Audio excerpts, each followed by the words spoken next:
سلام دوستان، وقت بخیر. انشاءالله که از آخرین بحث در مورد توابع چند متغیره در درس ریاضی 2 فنی در خدمت شما هستیم. خدمتتون عرض کنم که در جلسات گذشته در مورد توابع چند متغیره صحبت‌های بسیار متنوعی رو داشتیم. بحث رو از اونجایی شروع کردیم که تابع‌های چند متغیره تابع‌هایی هستن که دامنشون چند بعدی و بردشون یک بعدی باشه. به تعداد ابعاد دامنه گفتیم متغیر مستقل دارن. بعد شروع کردیم در مورد نمودار تابع‌های دو متغیره صحبت کردیم با استفاده از سطوح تراز و اثر نمودارها. بعد از اون وارد مبحث حسابان توابع چند متغیره شدیم. تمرکز رو گذاشتیم روی تابع‌های دو متغیره و در مورد مشتق‌های جزئی و کلی تابع‌های چند متغیره صحبت کردیم. به ویژه در مورد تابع‌های دو متغیره ما کاربردهایی رو در مورد مشتق‌های جزئی با همدیگه دیدیم که از اون جمله اکسترموم‌های نسبی توابع دو متغیره بود که آزمون جزئی‌های مرتبه دوم رو گفتیم براش. در مورد معادله صفحه مماس بر نمودار تابع‌های دو متغیره صحبت کردیم که ازش به عنوان یک ابزار محاسباتی برای محاسبات تقریبی یاد کردیم و همینطور در مورد دیفرانسیل کامل توابع چند متغیره صحبت کردیم که تونستیم فرمول مشتق‌های جزئی توابع چند متغیره رو، توابع ضمنی چند متغیره رو استخراج بکنیم و از مشتق‌های جزئی در نوشتن معادله صفحات مماس یا خطوط مماس بر نمودار یک تابع مثلا دو متغیره یا عمود بر اون استفاده کردیم. بعد اومدیم در مورد مشتق‌های کلی، مشتق جهتی و گرادیان رو معرفی کردیم.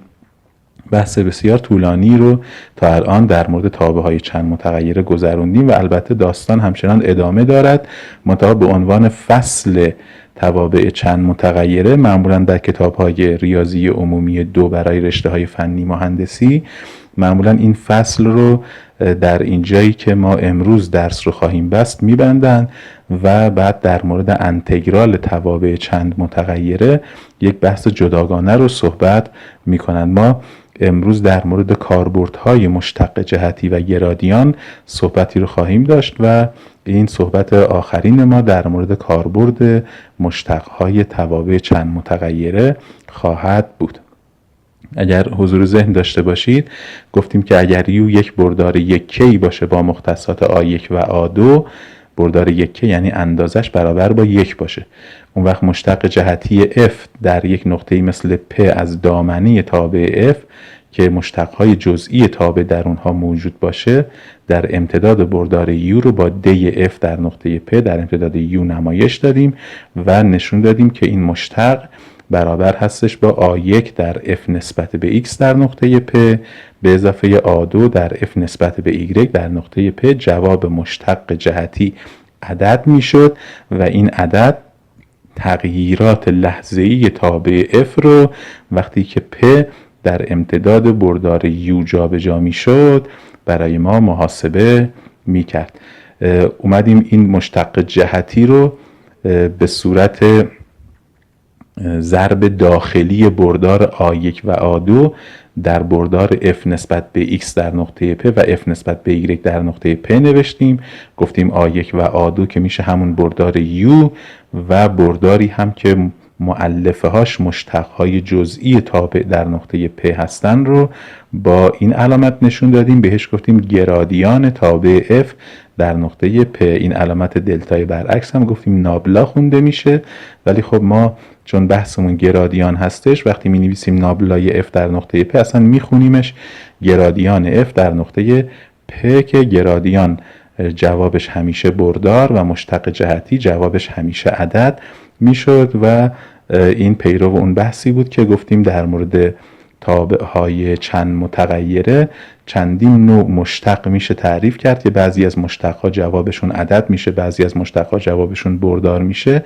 ما از مشتق‌هایی که جوابشون عدد میشه یک نمونه و از مشتق‌هایی که جوابشون بردار میشه هم یک نمونه رو معرفی کردیم و در جلسه‌ای که اینها رو معرفی کردیم، یعنی توابع چند متغیره 7، در اونجا یکی دو تا کاربرد از اینها رو هم صحبت کردیم و بنابراین به اینجا رسیدیم که مشتق جهتی f در نقطه p در امتداد u میشه ضرب داخلی u در گرادیان f در نقطه p.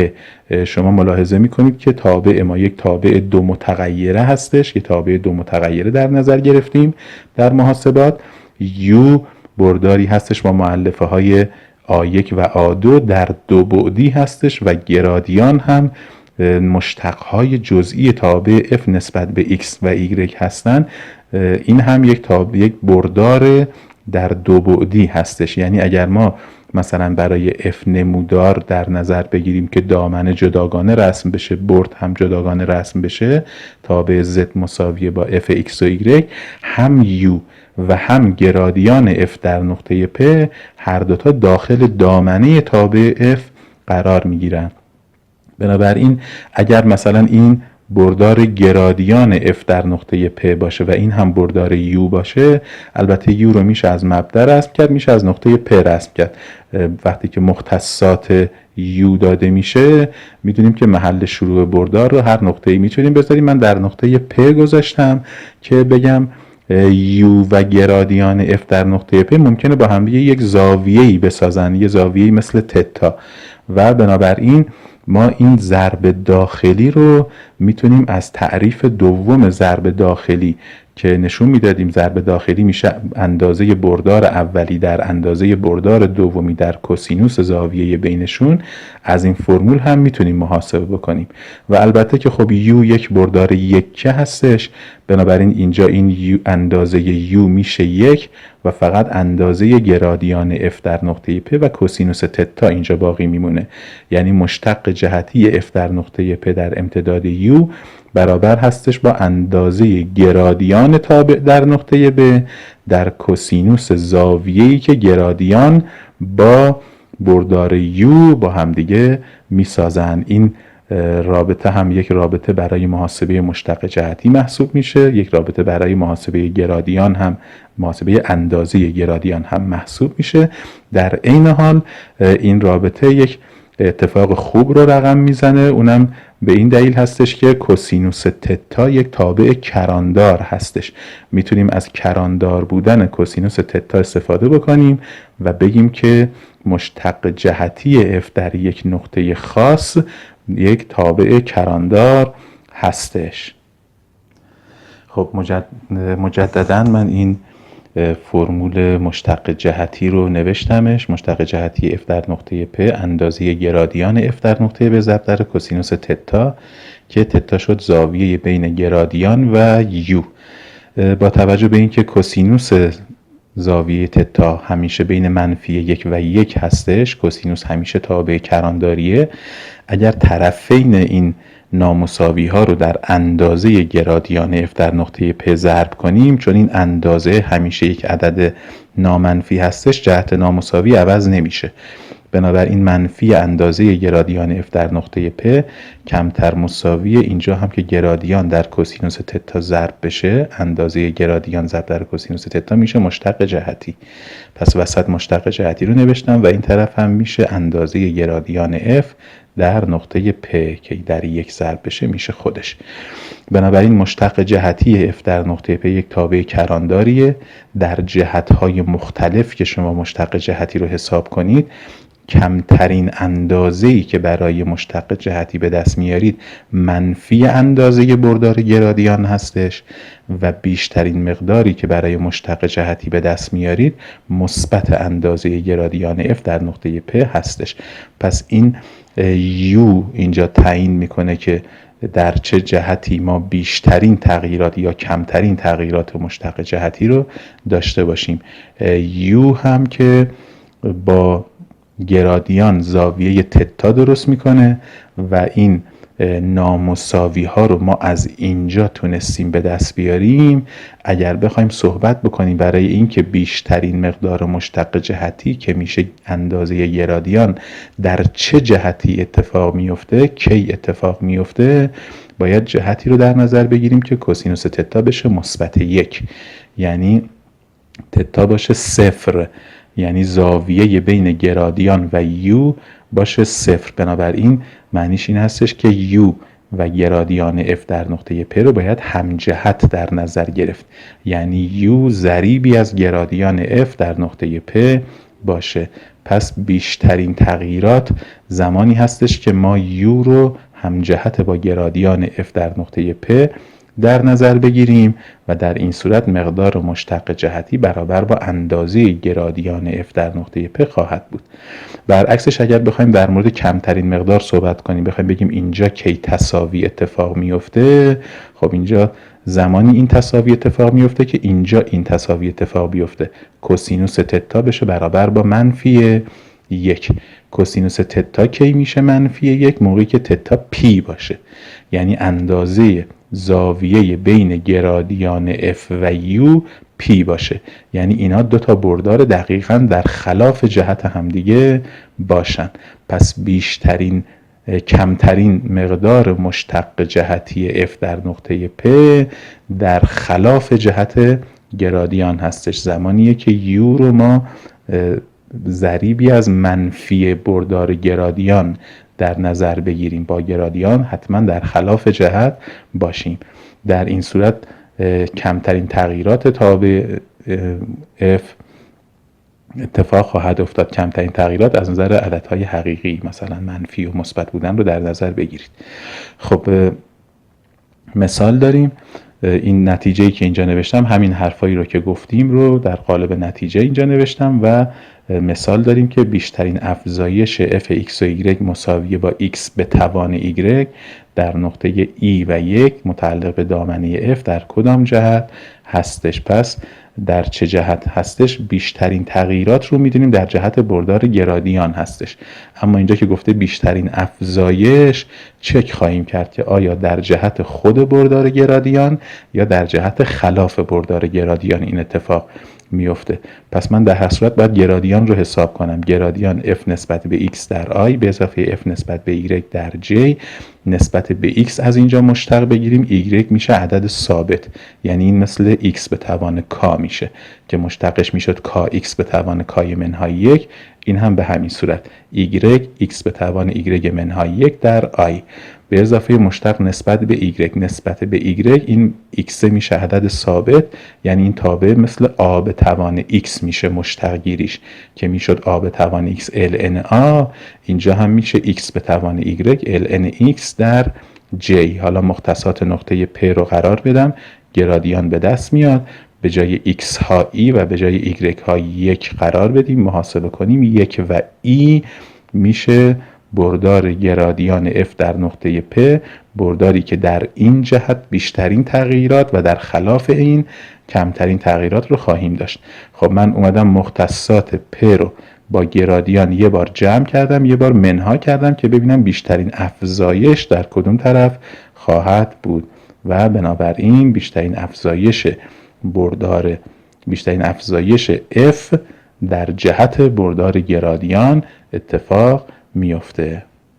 خب مثال دیگری رو با هم ببینیم. مسئله میگه که فرض کنید که C با پارامتری سازی آلفای T یک خم در دامنه تابع Z مساوی با f(x) و y بوده و مشتقهای جزئی f در هر نقطه P روی خم C موجود باشن. نشون بدید که دی f آلفای T به دی T میشه گرادیان f در نقطه آلفای T در دی آلفا به دی T. فرض بگیرید که مثلا اون آلفای تی یک نقطه روی این منحنی باشه. ببینید یه تابع دو متغیر من در نظر گرفتم، دامنش دو بعدی، بردش یک بعدی، یک منحنی هم در دامنه تابع f. مسئله میگه که این تابع f مشتقهای جزئیش در هر نقطه روی این منحنی وجود دارن. هر نقطه پی روی این منحنی به ازای یه مقداری از t برابر با آلفای t هستش که خود این آلفا هم باز تابع برداری هستش، میتونه که از r تعریف بشه به r2 که دیگه اینجا من براش نمودار نکشیدم، فقط خم رو رسمش کردم. خب بنابراین میتونیم که مثلا در اینجا به جای آلفای t بنویسیم p دیگه، چون هر آلفای t متناظر با یک نقطه p روی این منحنی هستش. من کافی نشون بدم که دی f نسبت به t در نقطه p برابر هستش با گرادیان f در نقطه p در دی آلفا به دی تی به ازای نقطه پی، یعنی به ازای تی که نقطه پی به دست میاد. فرض بکنید که این آلفایی که مسئله بهمون داده باشه یه ایکس تی در آی به اضافه ایگرگ تی در جی، این تابع برداری. بنابراین Z یک تابعی هستش، Z یا F تابعی هستش که متغیرهاش X و Y هستن و خود X و Y هم متغیرشون T هستش. یعنی ما با مشتق زنجیره‌ای مواجه هستیم در محاسبه مشتق F نسبت به T. مشتق F نسبت به T از F به سمت T، اگه اون نمودار درختی رو که در قسمت مشتقهای جزئی صحبت کردیم رسم بکنید، F متغیرش X، X متغیرش T، F متغیرش Y هم هست و Y هم متغیرش T. مسیرهایی که از F به T میرسه دو تا مسیره، یه مسیر از X میگذره و یه مسیر از Y میگذره. بنابراین دی F به دی T میشه برابر با دی F به دی X، دی X به دی T به اضافه دی F به دی Y، دی Y به دی T. میشه فرمول مشتقش که خب این رو میشه به صورت ضرب داخلی نوشت دیگه. دی F به دی X و دی F به دی Y رو بگیرید یک بردار، دی X به دی T و دی Y به دی T رو هم بگیرید یک بردار. مشتقهای F نسبت به X و نسبت به Y با هم دیگه یه بردار تشکیل دادن، این گرادیانه، و دی X به دی T، دی Y به دی T هم که میشه بردار مشتق آلفا، آلفا پریم یا همون دی آلفا به دی T. پس این تساوی رو اثباتش کردیم و مسئله حل شده. خب کاربرد دیگری از گرادیان در محاسبه اکسترموم های مقید یا اکسترموم های مطلق تابع های چند متغیره هستش که خب روش های مختلفی برای محاسبه اکسترموم های مطلق یک تابع وجود داره که ما در اینجا روش لاگرانژ رو بیان میکنیم که بهش میگن روش ضرایب لاگرانژ و روش بسیار مؤثر و مفیدی هستش با راه حل های کوتاه‌تر نسبت به روش های دیگر. من قبلتر یادآوری بکنم که وقتی در مورد اکسترموم های مطلق یا مقید صحبت میکنیم میخوایم که بیشترین و کمترین مقدار یک تابع رو به ازای یک قید مشخصی از دامنه به دست بیاریم. مثلا در ریاضی های قبل از ریاضی 2، مثلا در حسابان دبیرستان که در مورد تابع های یک متغیره صحبت میشه، اونجا اکسترموم های مطلق رو روی یک بازه صحبت میکنن، این شرط رو میذارن، میگن بیشترین مقدار و کمترین مقدار تابع F به ازای X های متعلق به یک بازه A و B رو مشخص بکنید. قیدشون میشه این، شرطی که میذارن این هستش. خب نحوه محاسبه در دبیرستان برای تابع های یک متغیره اینجوری بود که می اومدیم اول مقادیر F رو در نقاط A و B، یعنی در نقاط انتهایی بازه، یا بهتر اینجوری بگم در نقاط مرزی بازه مقادیر F رو محاسبه می کنیم. دوم اینجوری بود که می اومدیم نقاط بحرانی از تابع F که داخل بازه A و B قرار بگیرن، یعنی در بازه باز A و B قرار بگیرن رو پیدا می کردیم و مقادیر تابع F در اون نقاط بحرانی رو هم محاسبه می کردیم، نقاطی که درون این بازه قرار بگیرن. بعد از بین مقادیر F در نقاط بحرانی مرحله دوم و F A و F B که در مرحله اول حساب کردیم، از بین مقادیر F در این دو مرحله اونی که از همه بیشتر بود بهش میگفتیم ماکسیموم مطلق و اونی که از همه کمتر بود میشد مینیموم مطلق تابع F در بازه A و B. به عنوان نمونه من این شکل رو رسم کردم برای توضیح مطلب. این دستگاه مختصات X و Y هستش، Y مساوی با Fx، یک تابع یک متغیره، و مثلا یه همچین نموداری حالا در یک بازه A و B داخل دامنه F میمدیم F A و F B رو محاسبه میکردیم. پس این نقطه الان اینجا F B هستش و اینجا هم F A هستش و بعد نقاط بحرانی تابع که داخل بازه A و B قرار بگیرن، به این نقطه بحرانی این تابع چند تا داره، اینجا نقطه بحرانیه، اینجا نقطه بحرانیه، اینجا بحرانیه و ممکن اینجا هم بحرانی باشه. حالا اونهایی که داخل بازه هستن برامون مهمن، خارج بازه رو کاری نداریم. پس این نقطه و این نقطه هم که x هاشون از معادله مشتق تابع به دست میاد رو داخل فرمول تابع قرار میدیم، y هاشون رو محاسبه میکنیم.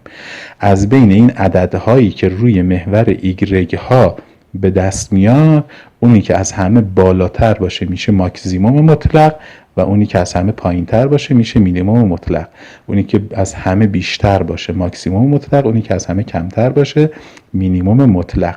در واقع این ام کوچیک و ام بزرگ می اومدن کرانهای تابع رو به ازای ایکس های متعلق به بازه آ و ب مشخص می کردن. یعنی میتونستیم بگیم که به ازای هر ایکس متعلق به بازه آ و ب مقادیر اف ایکس همیشه بین ام کوچیک و ام بزرگ قرار می گیرن که در ریاضی 1 به ویژه ما از این کرانها استفاده می کردیم در قضیه مقدار میانگین به زبان انتگرال ها که اونجا نامساوی های خیلی جالبی برای انتگرال به دست می اومد و خود قضیه مقدار میانگین برای انتگرال ها از اینجا اثبات می شد. خب اگر ما بخوایم که یک همچین بحثی رو، اکسترموم های مطلق رو در مورد مثلا تابع های 2 متغیره داشته باشیم یا در مورد تابع های 3 متغیره داشته باشیم، اجازه بدید که ما باز دوباره تمرکز رو بدیم به تابع های 2 متغیره، توضیحات رو روی تابع های 2 متغیره بگیم. بعد برای تابع های 3 متغیره هم میگیم که به همین صورت هستش. یک تابع 2 متغیره دامنش 2 بعدی هستش و بردش 1 بعدیه، تابعی مثل تابع z مساوی با f x و y، این تابع f. خب پس یک زیر مجموعه ای از دامنی تابع رو من باید معرفی بکنم و بگم که مثلا اکسترموم ها روی اون زیر مجموعه چطوری میشه. ببین دامنی تابع اگر 2 بعدی باشه، مثلا فرض کنید که در بهترین حالت دامنی تابع کل R2 باشه. زیر مجموعه های R2 به چه شکلن؟ اگر R2 رو به عنوان یک مجموعه بهش نگاه بکنیم، زیر مجموعه های R2 حالت های مختلفی رو دارن.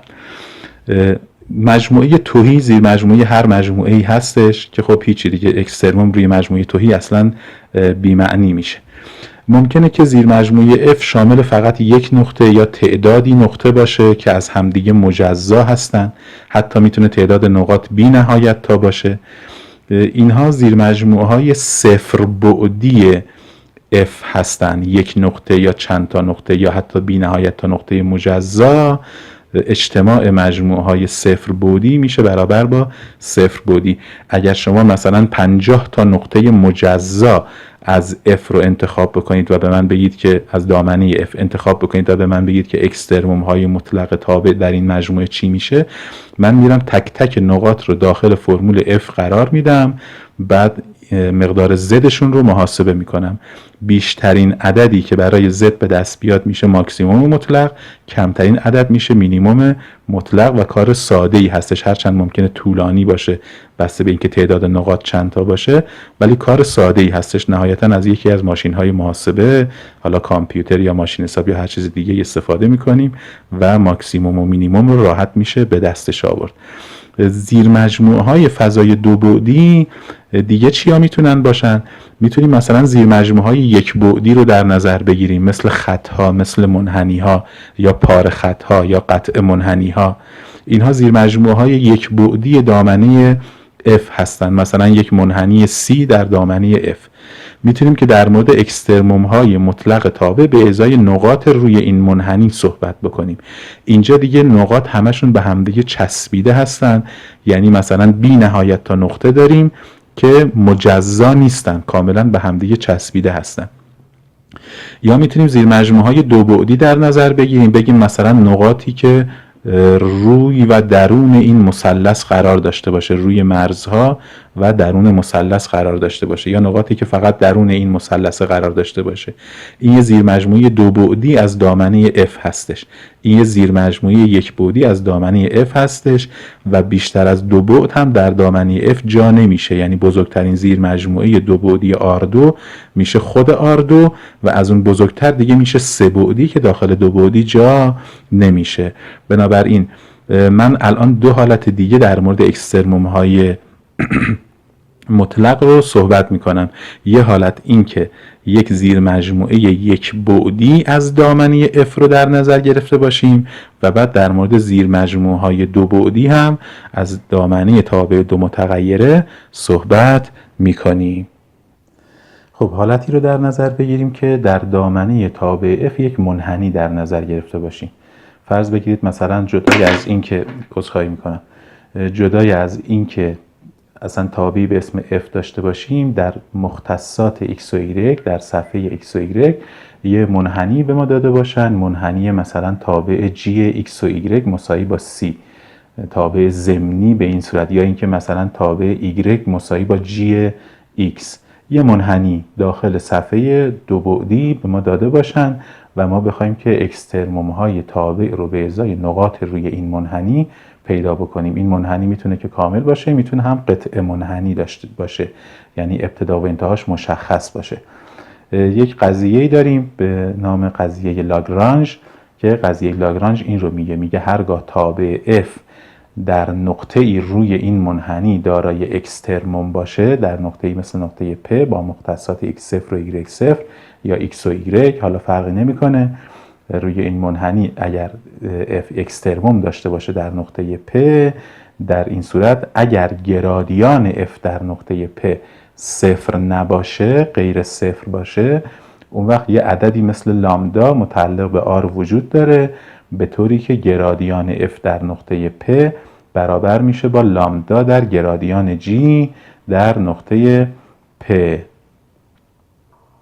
خب اگر این فرم تابع ضمنی رو برای این منحنی در نظر بگیریم، Gx و y مساوی با C، در این صورت این منحنی که اینجا ما در نظر گرفتیم، منحنی C میشه سطح تراز C، این C کوچک هستش، این C که اینجا هستش، این C کوچکه، این C بزرگه، میشه سطح تراز C از تابع G. این منحنی میشه سطح تراز C از تابع G و با توجه به اینکه اینجا گرادیان G در نقطه P صحبت شده، در بحث گرادیان گفتیم که گرادیان G در نقطه P میشه یک برداری عمود بر این منحنی در نقطه P. این میشه گرادیان G در نقطه P. حالا این رو در نظر بگیرید که این خم منحنی تابع G که اینجا داده شده میتونه که برد یک تابع برداری باشه، مثل تابع برداری آلفا به ازای تی های متعلق به دامنه تابع. یعنی برای منحنی C میتونیم که یک پارامتری سازی آلفای تی مساوی با x تی در I به اضافه y تی در J هم از روی فرمول G بنویسیم. کافیه که شما مثلا در فرمول G به x بدید t، y رو محاسبه بکنید و بعد اگر جهت منحنی هم مهم هستش تنظیماتی روی متغیر یا روی ضابطه ها انجام بدید که جهت منحنی هم جهت پیمایشش هم حفظ بشه.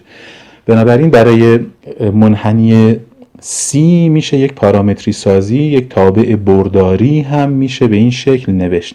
حالا اگر ترکیب تابع های F و آلفا رو در نظر بگیریم، F آلفا این تابعی میشه که از R به R تعریف میشه و بنابراین ما میتونیم که در مورد مشتق F آلفای T نسبت به T صحبت بکنیم که یه چند دقیقه قبلتر شما دیدید که این میشه برابر با گرادیان F ضرب در گرادیان F در نقطه آلفای T ضرب در آلفا پریم T یا همون دی آلفا به دی T.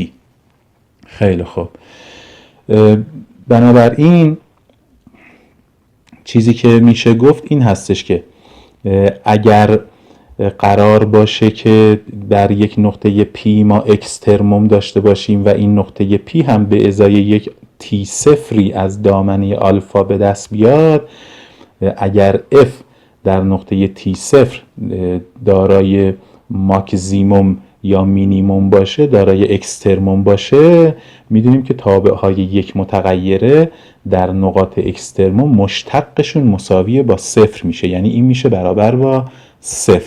ضرب داخلی دو تا بردار میشه برابر با 0 و با توجه به اینکه گرادیان رو ما غیر 0 در نظر گرفتیم و آلفا دی آلفا به دی تی فرض کردیم که وجود داشته باشه برای این منحنی، یعنی اینکه این دی آلفا به دی تی رو ما غیر 0 در نظر گرفتیم در نقطه پ، از اینجا میشه نتیجه گرفتش که پس گرادیان اف در نقطه آلفای تی، یعنی در همون نقطه پی در نقطه آلفای تی صفر، این عمود میشه بر آلفا پریم تی در نقطه تی صفر. اگر ضرب داخلی دو تا بردار غیر صفر مساوی با صفر باشه، در این صورت اون دو تا بردار بر همدیگه عمود هستن.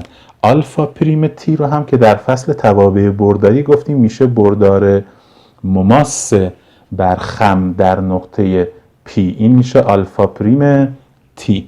بنابراین اگر گرادیان اف در نقطه پی عمود باشه بر آلفا پریم تی، در این صورت این گرادیانه مثلا یا یک برداری در این جهت هستش یا دقیقاً در جهت گرادیان جی هستش، یعنی همراستای با گرادیان جی خواهد شد که خود گرادیان جی هم بر این بردار مماس عمود هستش. بنابراین نتیجه‌ای که به دست میاد این هستش که این دوتا بردار حتما وابسته خطی میشن، یعنی وجود داره یک لامدایی متعلق به مجموعه عددهای حقیقی که مثلا گرادیان f در نقطه p، این گرادیان f در نقطه p باشه، میشه برابر با لامدا در گرادیان g در نقطه p. این اثبات خیلی فشرده و غیر خیلی دقیقی در مورد قضیه لاگرانژ هستش و بنابراین این نتیجه‌ای که میخوایم بگیم مهمه. اگر ما بخوایم مختصات نقطه P رو به دست بیاریم به عنوان یک نقطه اکسترموم تابع F، کافیه که این دوتا معادله رو در نظر بگیریم. معادله گرادیان F در نقطه P مساوی با لامدا در گرادیان G که اینجا کم رنگ شد اینجا پر رنگ شد، گرادیان F در نقطه P مساوی با لامدا در گرادیان G در نقطه P و این معادله. اجازه بدید که برای تابع های دو متغیره من یه خورده این معادله ها رو سرراست‌تر بنویسم. خب قضیه لاگرانژ میخواد که به ما یک روشی برای محاسبه مختصات نقاط اکسترموم تابع به ما بده. من اینجا سرراست‌تر کردم فرمول ها رو. اگر z مساوی با f(x) و y، شروط قضیه لاگرانژ رو اینجا بذاریم. در نقطه p از منحنی gx و y مساوی c اکسترموم داشته باشه و گرادیان f در نقطه p هم غیر صفر باشه، اون وقت گفتیم که ما دو تا معادله داریم. یکی این که p روی منحنی g هستش، پس g p مساویه با c، و یکی هم این که گرادیان f در نقطه p برابر با لامدا تا گرادیان g در نقطه p. اگر f تابع دو متغیر باشه، گرادیان f در نقطه p میشه f نسبت به x در نقطه p در i به اضافه f نسبت به y در نقطه p در j، یعنی یه بردار بر حسب i و j، این هم یه بردار بر حسب i و j هستش. g نسبت به x در نقطه p در i به اضافه g نسبت به y در نقطه p در j. مؤلفه های یکسان رو که با هم دیگه مساوی قرار بدیم، یعنی مشتقای نسبت به x با هم مشتقای نسبت به y رو هم با هم در نظر بگیریم با این ضریب لامدا، این دوتا رابطه نتیجه میشه که f نسبت به x در نقطه p با لامدا تا g نسبت به x و f نسبت به y هم با لامدا تا g نسبت به y با همدیگه برابر میشن. این دستگاه با توجه به اینکه نقطه p براش یک مختصات x و y در نظر میگیرید، یک دستگاه سه معادل سه مجهولی هستش، مجهول لامدا و مجهول های x و y، که هر مختصات x و y که در این دستگاه صدق بکنه میشه یک نقطه اکسترموم تابع f. یک مثال رو با هم دیگه ببینیم. مثال ساده ای هم هست. اکسترموم های تابع fx و y مساوی با xy روی خط x به اضافه y مساوی با 3 را بیابید. این خطی هستش که محورهای x و y رو هر دوتا رو در 3 قطع میکنه. پس این میشه شرط ما، این میشه تابع g، میشه اون منحنی که میخوایم اکسترموم های تابع f رو روش پیدا بکنیم. f هم که هستش x ضرب در y. این دستگاه معادلات رو اینجا تشکیل میدم. یه معادله خود g مساوی با c هستش، x به اضافه y مساوی با 3 و دوتا معادله دیگه از مشتقهای جزئی به دست میان. مشتق f نسبت به x میشه y و مشتق g نسبت به x هم میشه 1. پس میشه y مساوی با لامدای ضرب در 1. این میشه معادله دوم. f نسبت به y میشه x و g نسبت به y هم میشه 1. پس x میشه لامدای ضرب در 1 بر اساس این چیزی که اینجا هستش. اینا میشن 3 تا معادله. خب 1 ضرب در لامدا که میشه خود لامدا، پس x مساوی لامدا، y مساوی لامدا و x به اضافه y مساوی 3. 3 تا معادله ما هستن. من این دوتا رو میبرم در شماره 1 قرار میدم، میشه لامدا به اضافه لامدا مساوی 3. لامدا 3 دوم به دست میاد. به ازای لامدای 3 دوم x میشه 3 دوم، y هم میشه 3 دوم. این میشه اون نقطه‌ای که تابع درش اکسترموم داره. مقدار اکسترموم میشه چقدر؟ کافیه که این مختصات رو در فرمول تابع f قرار بدیم. میشه 3 دوم ضرب در 3 دوم میشه 9 چهارم. حالا این سوال مطرح میشه که این 9 چهارمی که اینجا به دست آوردیم روی منحنی C ماکزیموم نسبیه یا مینیموم نسبیه یا خلاصه چی هستش؟ چه نوع اکسترمومیه؟ ماکزیموم یا مینیموم یا چطوریه؟ یا ممکنه نقطه زینی حتی باشه. برای اینکه این موضوع رو متوجه بشیم، کاری که باید انجام بشه این هستش که در مجاورت نقطه P، یعنی در مجاورت این 3 دوم و 3 دوم، در مجاورت این چند تا نقطه مختلف متنوع مختصات از دامنه تابع f در نظر بگیریم و داخل فرمول f قرار بدیم. ببینیم که مقدار fی که براشون به دست میاد از این 9 چهارم بیشتره یا کمتره یا در یک جهت کمتره در یک جهت بیشتر هستش. اگر همشون کمتر از 9 چهارم باشه که اینجا میشه ماکسیموم، اگر همشون کمتر از این باشه اینجا میشه مینیموم نقطه پ، و اگر در یک جهت مقادیر تابع اضافه بشه و در جهت دیگری کم بشه، معنیش این هستش که اینجا میتونه که نقطه زینی تابع f هم حتی باشه. در بحث ضرب لاگرانژ معمولا ما در مورد ماهیت نقطه پ صحبت نمی کنیم، فقط در مورد اینکه مقدار اکسترموم تابع در این نقطه چقدر هستش اون عدد رو محاسبش میکنیم. پس روی منحنی ها، عذر میخوام دست من خورد به این پایه دوربین تکون خورد، در محاسبه اکسترموم های یک تابع روی یک منحنی ما از روش ضرایب لاگرانژ استفاده میکنیم. اجازه بدید که مثال دیگری رو هم من حل کنم. خب چون میخوام که زمان ویدیو خیلی طولانی نشه، مثال آخر رو یه خورده کلی‌تر حل میکنم که ناحیه های دو بعدی داخل دامنه f رو هم در نظر گرفته باشیم که ببینیم در حالت دو بعدی چطوری صحبت میکنیم. من یک ناحیه آری در نظر گرفتم، کل این ناحیه رو بگیرید آر، ناحیه‌ای که روی و درون منحنی C رو شامل میشه. میخوایم که اکسترموم های مطلق تابع f رو به ازای نقاط روی و درون این منحنی نمایش بدیم. این ناحیه رو بگیریدش مثلا ناحیه R، آر نه مجموعه عددهای حقیقی ها، معمولا ناحیه های دو بعدی رو با آر نمایشش میدن.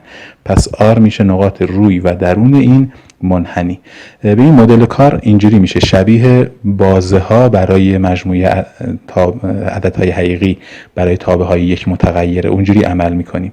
یعنی ما میایم اکسترموم های تابع f روی منحنی مرزی رو پیدا میکنیم، بعد میایم نقاط بحرانی که داخل منحنی قرار بگیره اون نقاط بحرانی رو پیدا میکنیم، در فرمول F قرار میدیم، مقادیر F رو در اون نقاط هم حساب میکنیم. بعد از بین اکسترموم هایی که روی منحنی محاسبه کردیم و مقادیر F که به ازای نقاط درون منحنی محاسبه کردیم، اونی که از همه بیشتر باشه میشه ماکسیموم مطلق و اونی که از همه کمتر باشه میشه مینیموم مطلق. یه نکته ای رو من این وسط فقط اضافه بکنم، اینکه گاهی اوقات هستش که منحنی مرزی شما منحنی همواری نیست، ممکنه شکستگی داشته باشه. مثلا من اینجا الان شبیه دایره یا بیضی یه منحنی رسم کردم، ممکنه که شما با مثلث یا مستطیل سر و کار داشته باشید. در این صورت شکل‌هایی که منحنی شکسته دارن یا مثلا مثل مثلث دارای گوشه هستن، یک سری نقاط کلیدی دارن اینها. مثلا مثلث نقاط گوشه هاش مختصاتاشون معمولا معلوم هستش. چه اون پر شد و من مجبور شدم که دوربین رو عوضش بکنم. امیدوارم که وقتی فایل ها رو به هم میچسبونم مشکلی به وجود نیاد. یک بار دیگه من اینجا رو بگم که چطوری شد. اگر بخوایم اکسترموم های مطلق یک تابعی رو برای یک ناحیه دو بعدی محاسبه بکنیم، 3 مرحله کار داریم. مرحله اول اینه که با ضرایب لاگرانژ شما میرید نقاط کلیدی روی منحنی رو پیدا میکنید و مقادیر تابع رو در اون نقاط محاسبه میکنید. مرحله دوم این هستش که نقاط بحرانی از تابع که درون منحنی قرار بگیره مقدار تابع رو در اونها هم حساب میکنید. مرحله سوم هم این هستش که از بین مقادیری که در مرحله 1 و مرحله 2 محاسبه کردید بیشترین مقدار میشه ماکسیموم مطلق، کمترین مقدار میشه مینیموم مطلق. اون توضیحاتی هم که وسطش مجبور شدم که حالا این تغییر گوشی رو انجام بدم این شد که اگر یه موقعی این منحنی شما منحنی شکسته بود، یعنی ناحیه آر مثلا یک ناحیه مثلث شکل بود یا مستطیل شکل بود، شما در رؤوس مثلث یا مستطیل هم مقادیر تابع رو حساب بکنید، چه اون نقاط در طی محاسبات به دست بیان و اهمیت خودشون رو نشون بدن چه نشون ندن. محاسبه کنید، بهتره که یه موقع نقطه خاصی رو از قلم ننداخته باشیم. خب مثال این هستش که اکسترموم های مطلق تابع fx و y مساوی با 1 به اضافه xy منهای x منهای y رو بر ناحیه r محدود به منحنی y مساوی x2 و خط y مساوی با 4 پیدا کنیم. این y مساوی با x2 رو اگر من x2 رو ببرم سمت چپ میشه y منهای x2 مساوی 0، تابع g مون میشه y منهای x2 و منحنی داده شده هم که سطح تراز 0 از این تابع هستش. پس این منحنی y مساوی با x2 به شکل سطح تراز در اومد. یه منحنی دیگه مونم این y مساوی با 4 هستش. ما باید حتما به هر دوتا حواسمون باشه. این دوتا منحنی در این دوتا نقطه‌ای که همدیگر رو قطع میکنن، اینجا اگر به y بدیم 4 x مثبت منفی 2 به دست میاد. اینا میشن دوتا نقطه‌ای که مختصاتشون بر ما معلومه. مقادیر تابع رو در این دوتا نقطه حساب میکنیم. در نقطه 2 و 4 رو اینجا قرار بدیم، f میشه برابر با 5 و منفی 2 و 4 رو قرار بدیم، f میشه برابر با منفی 9. حالا بریم سراغ ضرایب لاگرانژ. ضرایب لاگرانژ رو یک بار باید برای g به کار ببریم و یک بار هم باید برای y مساوی با 4 به کار ببریم که حالا در مورد y مساوی با 4 توضیح میدم. بریم سراغ g. گرادیان f در یک نقطه اکسترموم نسبی، اکسترموم برابر میشه با لامدا برابر با گرادیان g و ضمن اینکه خود معادله g مساوی با 0 رو هم داریم. خب f نسبت به x میشه y منهای 1، y منهای 1 پس میشه لامدا برابر g نسبت به x. g نسبت به x میشه منفی 2x، پس لامدا در منفی 2x اینجا ضرب کردم و f نسبت به y میشه x منهای 1، x منهای 1 مساوی با لامدا ضرب در g نسبت به x، g نسبت به y که اینم میشه 1. پس از اینجا این معادله رو شماره گذاری کردم. در معادله 3x میشه برابر با لامدا به اضافه 1. این لامدا به اضافه 1 رو در معادله g قرار میدم، y رو محاسبه میکنم، y که هستش x2 میشه لامدا به اضافه 1 به توان 2. حالا این دوتا رو x و y که محاسبه شدن رو در رابطه 2 جاگذاری کنیم. پس میشه لامدا به اضافه 1 به توان 2 منهای 1 مساوی با منفی 2 لامدا در لامدا به اضافه 1. این رو به توان 2 برسونیم میشه لامدا 2 به اضافه 2 لامدا به اضافه 1 که با این منهای 1 ساده میشه، فقط لامدا 2 به اضافه 2 لامدا باقی میمونه. این طرف هم منفی 2 لامدا رو ببریم ضرب کنیم میشه منفی 2 لامدا 2 منهای 2 لامدا. خب بیاریم یه طرف و فاکتورگیری ها و لازم را انجام بدیم.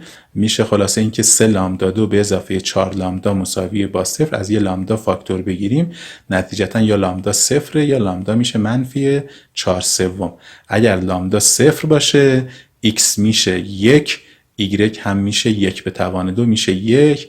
پس یه نقطه کلیدی نقطه با مختصات 1 و 1 هستش و اگر لامدا منفی 4 سوم باشه منفی 4 سوم به اضافه 1 میشه منفی 1 سوم. x میشه منفی 1 سوم و y هم که همون x به توان 2 هستش میشه منفی 1 سوم به توان 2 میشه 1 نهم. پس P2 نقطه منفی 1 سوم و 1 نهم. این دوتا نقطه روی منحنی y مساوی با x2 مهم هستن. دوتا مختصات رو در فرمول f قرار بدیم، مقادیر z رو حساب کنیم.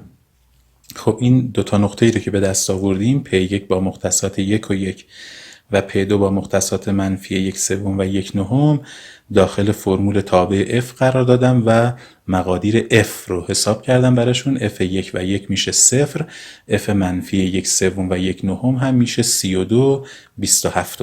حالا بریم سراغ اون یکی منحنی که داریم، خط y مساویه با 4. اگر نقاط روی این خط رو در نظر بگیریم همه نقاط y-شون 4 هستش.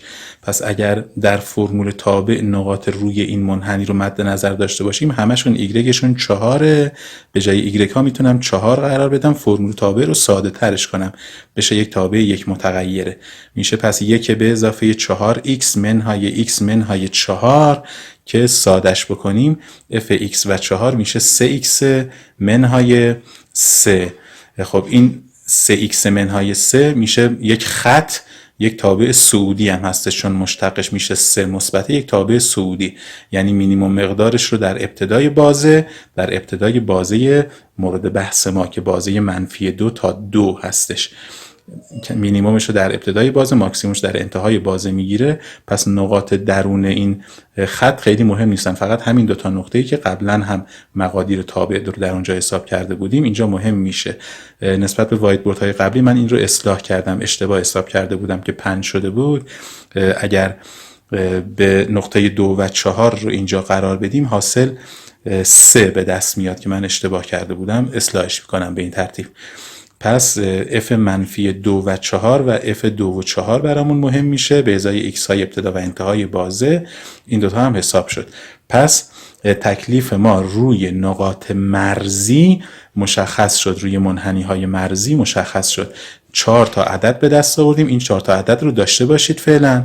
f منفی 2 و 4 که شد منفی 9، f 2 و 4 که شد 3، f1 و 1 که شد 0، f منفی 1 سوم و 1 نهم مساویه با 32 27. این 4 تا رو داشته باشید تا من برم نقاط بحرانی از تابع f که داخل ناحیه قرار بگیره اگر وجود داشته باشه پیدا کنم و مقدار f رو در اون نقاط هم به دست بیارم. خب